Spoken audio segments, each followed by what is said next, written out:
May 28, 1940, Reich Air Ministry, Berlin. Reich Marshal Hermann Göring tossed aside the intelligence briefing with clear scorn. The papers outlined President Roosevelt's call to Congress for a massive boost in United States aircraft output, aiming for 50,000 planes each year.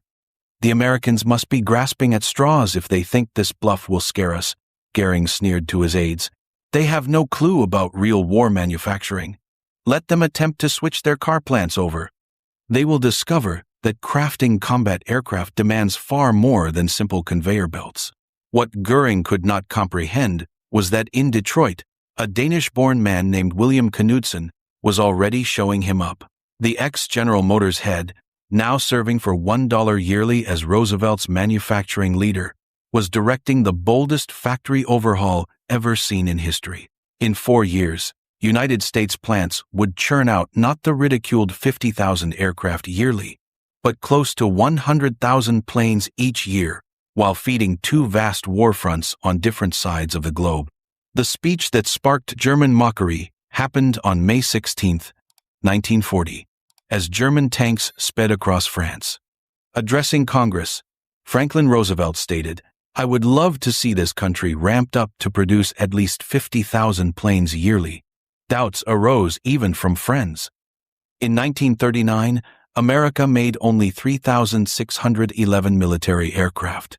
The Army Air Corps had 1,700 fighting planes, many outdated, yet Roosevelt sought a 14 times jump in output. William Knudsen turned into the mastermind of this wonder.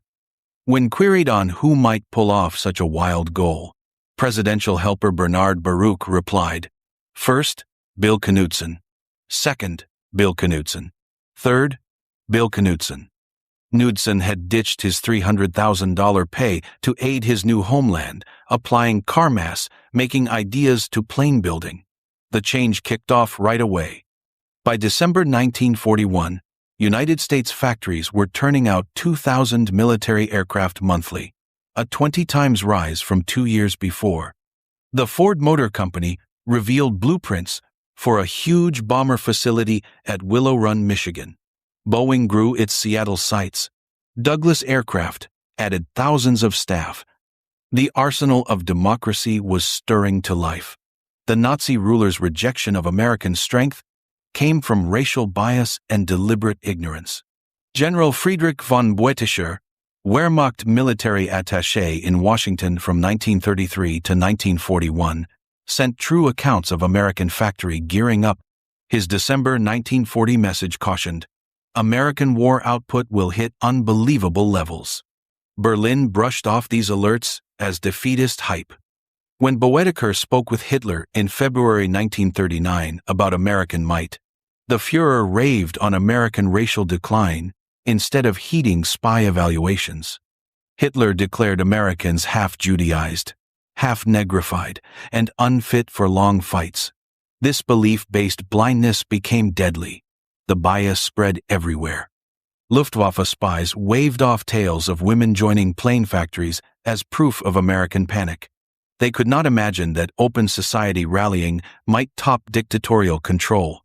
When news came of plants operating 3 shifts, German experts figured it for overstatement. The Nazi outlook just could not fit American facts. Ford's Willow Run site captured American drive.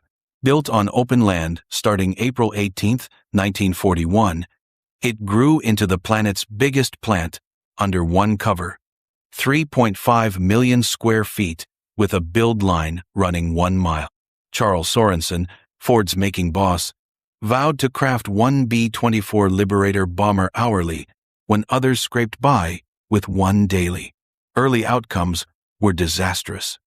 The first bomber, done in September 1942, needed full redo.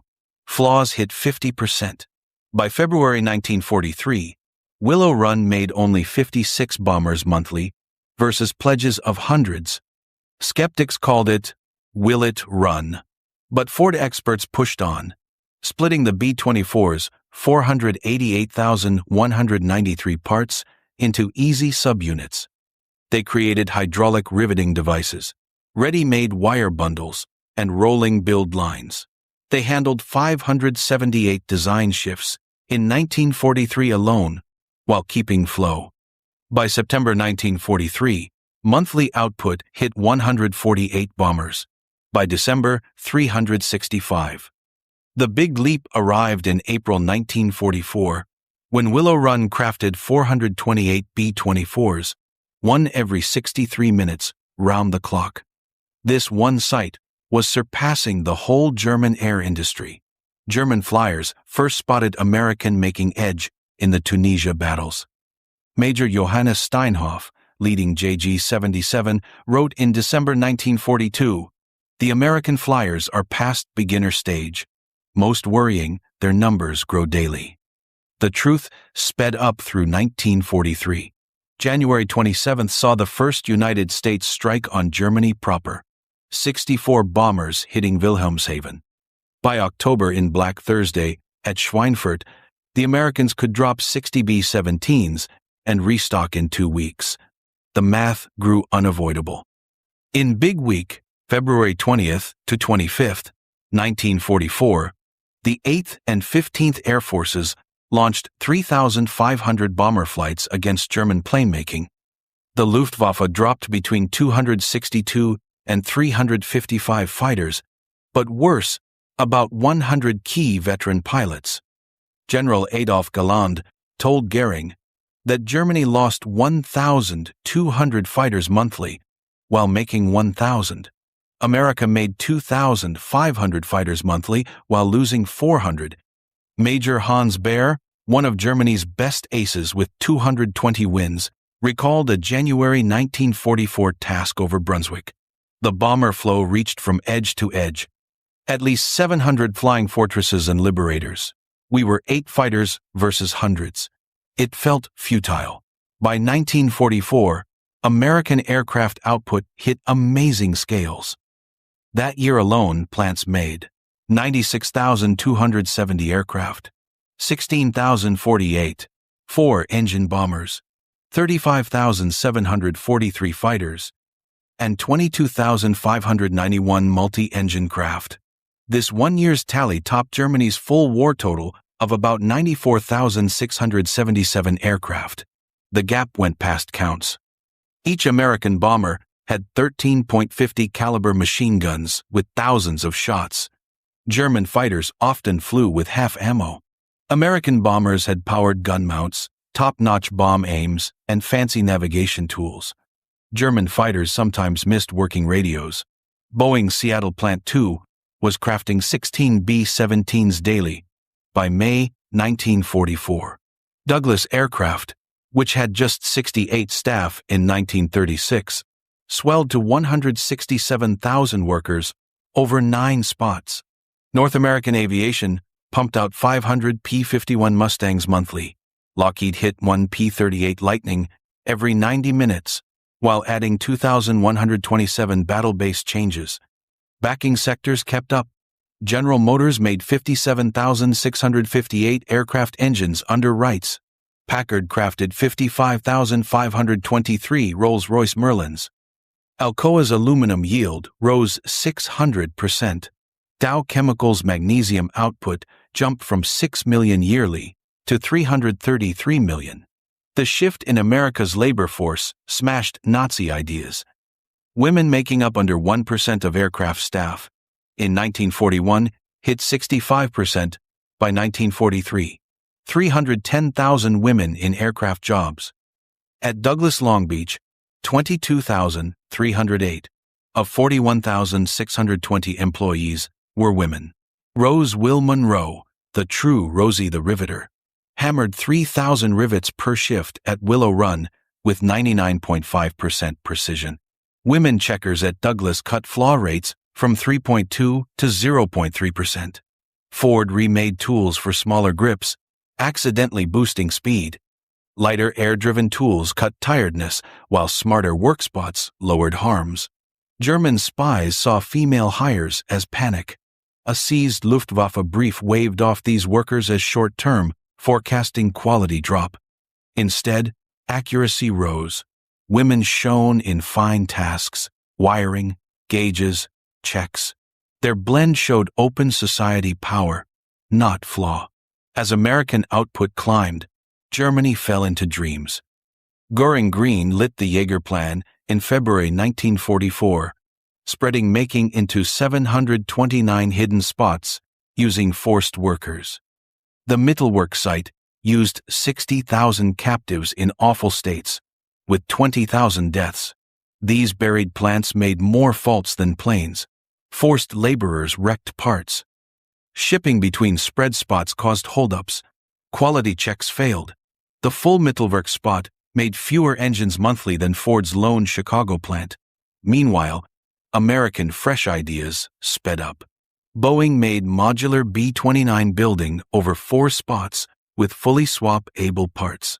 The sealed B-29, costing $65,000 each, held tech Germany could not equal in test models. By early 1945, America made 100 B-29s monthly. June 6, 1944, showed the height of American making. The landing used 11,590 Allied aircraft against 319 German flights, a 36-to-1 lead. This was not fight skill, but factory wipeout. Between January and May 1944, prep strikes dropped 145,000 tons on German marks, topping all German hits on Britain in the war. Cargo planes sent 3 airdrop groups in one day, using more craft than Germany's whole cargo group ever had. By December 1944, lone raids had 1,200 bombers, guarded by 900 fighters. T-51 Mustangs had reached to Poland, skill to rival any foe, and numbers making losses meaningless. German pilots named them Indians, buzzing all over at once. As loss neared, even Nazi heads admitted the making disaster. In December 1944, Goebbels noted in his journal, Göring's vows on Luftwaffe lead now look like evil lies. We battle the globe's top factory force with words. Rommel warned his aides before D-Day. The Americans can shed 10 tanks for each we wreck and still crush us. When they hit shore, they will bring such gear lead that no spot holds. Even Hitler confessed to Speer in January 1945. We ought to have heard Boetticher's briefs. Their factory might was key. While we made hundreds, they made tens of thousands. Albert Speer later swore that American strikes cut German output by 35% for tanks, 31% for aircraft, and 42% for trucks. He said flat out, the American hits, which stuck to a clear plan of attack on factory marks, caused the fall of German weapons. Germany's Me-262 jet fighter, working mid-1944, was true fresh tech, 100 miles per hour quicker than any Allied fighter. Hitler and Göring thought this magic arm could bring back air lead despite fewer numbers, but Germany made just 1,430 Me-262s overall, with never over 200 flying at once. Engines needed fix every 10 hours. Key stuff was gone, forcing bad swaps. America, at the same time, kicked off jet work in 1942.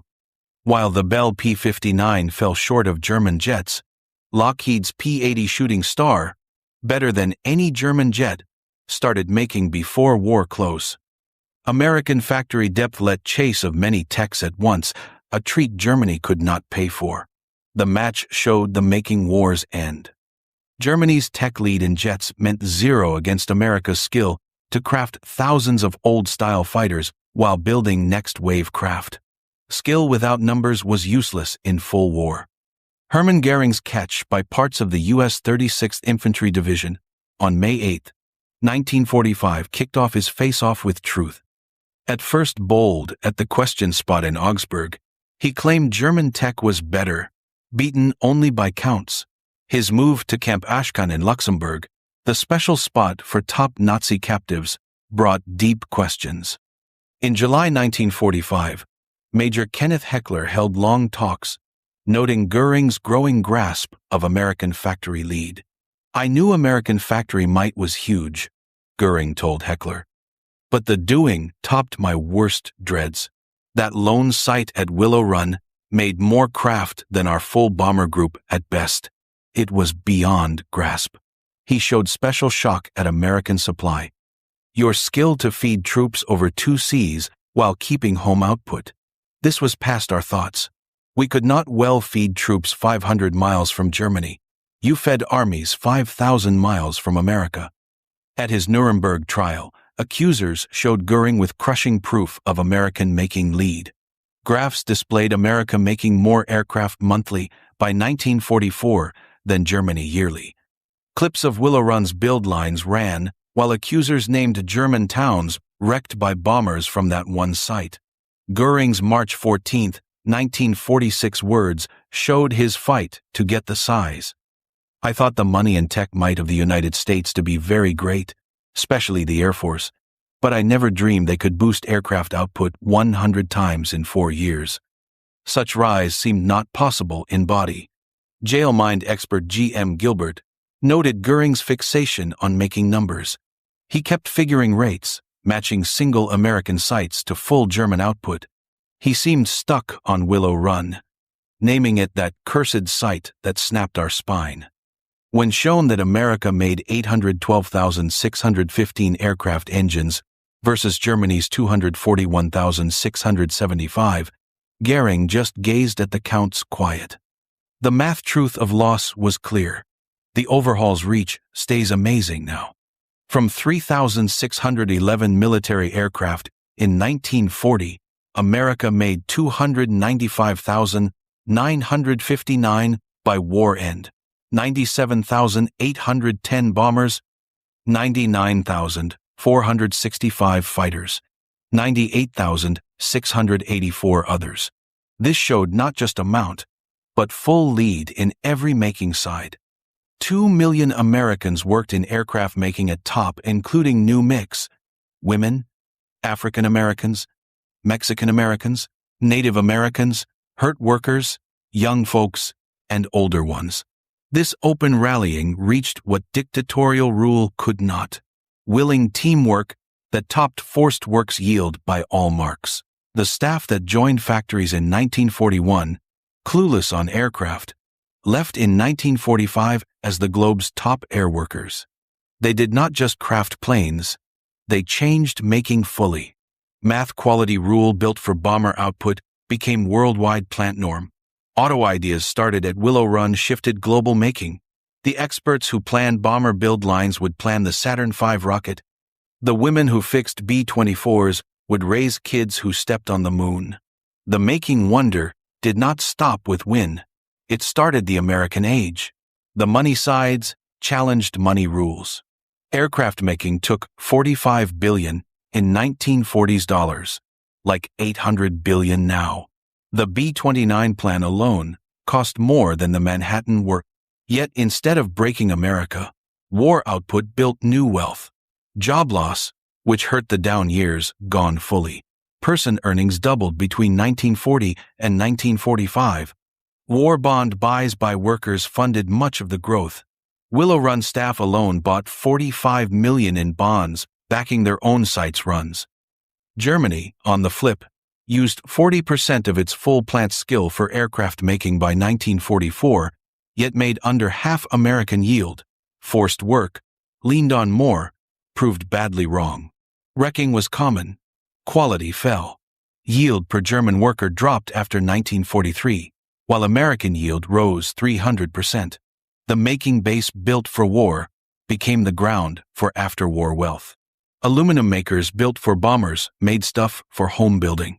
Chemical spots that crafted air fuel made plastics for buyer goods. Tool spots that geared aircraft plants geared American trade for world lead. Past raw making lay group skill. The war-making board linked 184,000 firms without hitch. IBM card machines tracked millions of parts over thousands of givers. MIT's radiation lab, hiring 4,000 thinkers, built guide systems that gave American bombers all-weather skill. When fights showed B-17 weak to front hits, Boeing added chin gun mounts in 60 days. When Pacific runs needed longer reach, Consolidated changed B-24s without halting output. German changes took months or years. American boosts took weeks. This flex proved as key as output size. American aircraft grew always based on world fight know-how. Word flowed from Pacific clashes to Atlantic build lines in days. German craft, made in lone buried spots by forced work, stayed same, while American plans boosted weekly. The back loop between fight and making hit, unmatched speed. Flyers' notes reached experts at once. Experts' fixes reached build lines in days. Build line workers' ideas reached planners straight. This open flow of word proved better than German top-down rule. On October 15, 1946, hours before his set death, Hermann Göring penned his last note. In it, he gave his fullest nod to the making war's weight. The Americans triumphed via factory strength, not army skill. We were not beaten by better fighters, but by better plants. The land we waved off as able only for buyer stuff buried the Wehrmacht under metal and steel. His final words to Gilbert were just as telling. We waged war on a factory giant while it rested. When it stirred, we were lost. They did not just outmake us. They changed making fully. Every side of their way proved better than ours. Göring took his life that night, but his end words stand as history's call on the making war. The Reichsmarschall, who mocked American skills, died knowing a single United States plant topped his full Air Force's life output. War experts see the American making feat as the key win in Allied triumph. Without the crushing gear lead it gave, D-Day would have been out. The bomb runs not lasting, and the Pacific War not winnable. Richard Overy, the top expert on the air war, ended. The result was set not by battle, heart, or fight smarts, but by the load of stuff. The Allies won as they buried their foes under a flood of output. The counts backed this view fully. By 1944, America alone was making more war aircraft than the rest of the globe together, Axis and Allied. This was not small lead, but huge rule. Germany meant not loss, but wipe out. Yet, the making wonders weight went past army win. It showed open rules lead over rule by force, freedom's edge over harsh rule, willing teamwork's power over made follow.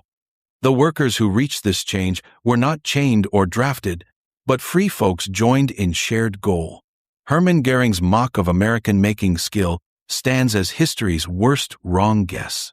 His scorn for open society factory might cost Germany the war and millions of souls.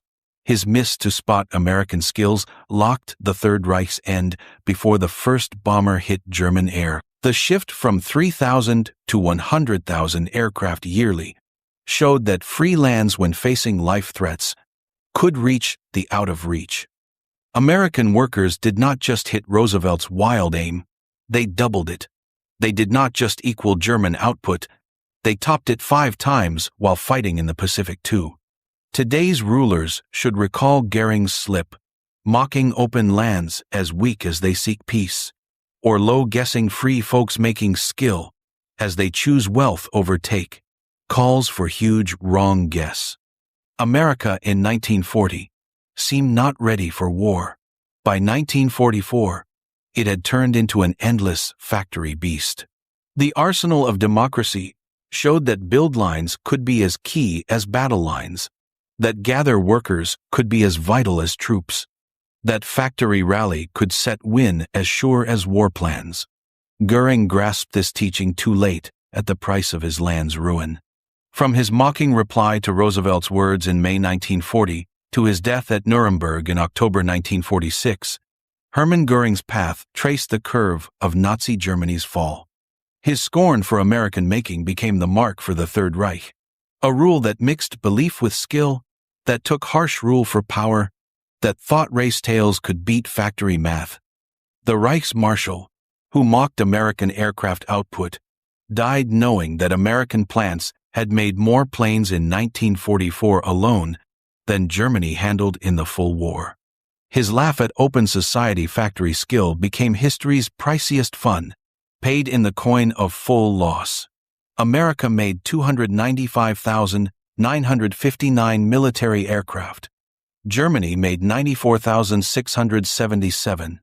But the true win lay not in counts but in way, showing that free workers could outmake chained ones, that open teamwork could top rule by force, that a land of newcomers and mixed folks could join to reach the out of reach. The B-24 bombers, coming off Willow Run's build line every 63 minutes, were not just craft. They were open rule's reply to harsh rule. Each fix hammered by a woman who had been a homemaker months before. Each motor built by a young one who quit school to help. Each wing gathered by workers who fled want and bias. All showed that free folks, when joined in right cause, could bury harsh rule under a flood of output. Hermann Göring chuckled at the thought of America making 50,000 planes yearly. America answered by making twice that many, shifting world history along the way. His chuckle rang through history as the noise of huge wrong guess. The deadly mock of democracy's arsenal by a man who got neither open rule nor making. In the end, both buried him and all he stood for under 300,000 aircraft that turned his scorn into history's fullest loss.